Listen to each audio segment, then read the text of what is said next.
Hello everyone. तो इस बार मैं फिर से यूनिवर्सिटी में टीए कर रहा हूँ और अब की बार जिस कोर्स की टीए मैं कर रहा हूँ वो इलेक्ट्रिसिटी एंड मैग्नेटिज़म है।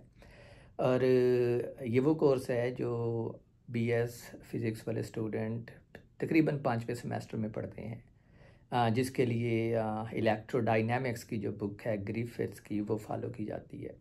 तो इस कोर्स में जो मेन जॉब है मेरी वो ये है कि मैं प्रॉब्लम सॉल्व करूँगा स्टूडेंट्स के लिए। तो जो लेक्चर्स हैं वो ऑफ कोर्स लाइव क्लास के अंदर होंगे और उन्हीं को मैं रिकॉर्ड करूँगा। और जो सिलेबस है, चूँकि ये इलेक्ट्रोडायनामिक्स के ऊपर फर्स्ट कोर्स है, तो ग्रिफिथ के पहले 4 चैप्टर्स के रिलेटेड प्रॉब्लम्स होंगे इसमें।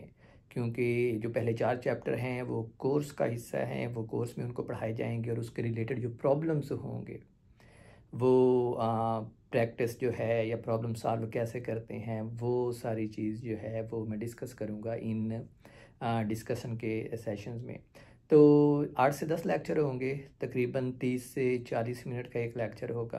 बिल्कुल ऐसे ही जैसे मैंने पहले भी इंग्लिश में मैकेनिक्स, जो बेसिक मैकेनिक्स का कोर्स है, उसके लेक्चर अपलोड किए थे, ग़ालिबन 8 थे। तो ये भी 8 से 10 ही होंगे क्योंकि इतने ही सेशन होते हैं टीए के हर क्वार्टर के अंदर। तो इंग्लिश में होंगे और ऑफ कोर्स मे बी आप लोग ना देखें इसको बिकॉज इट्स पॉसिबल, क्योंकि न्यूमेरिकल्स हैं और हम लोग न्यूमेरिकल्स से थोड़ा जान छुड़ाते हैं। But still I believe they are very important, because अगर आप फिज़िक्स पढ़ रहे हैं तो फिज़िक्स में प्रॉब्लम सॉल्विंग जो है उसको सीखना बहुत अहम है।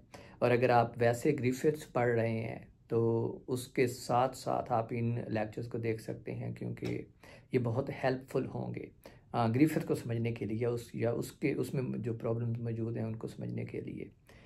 तो होपफुली पहला लेक्चर जो है, जो पहला सेशन है, जिसमें कूलम्स लॉ के रिलेटेड प्रॉब्लम्स हैं, 3 प्रॉब्लम्स मैंने सॉल्व किए हैं, होपफुली मैं वो जल्द ही एक दिन के अंदर अंदर अपलोड कर दूंगा और उसके बाद फिर ये वीकली अपलोड होते रहेंगे। बाय।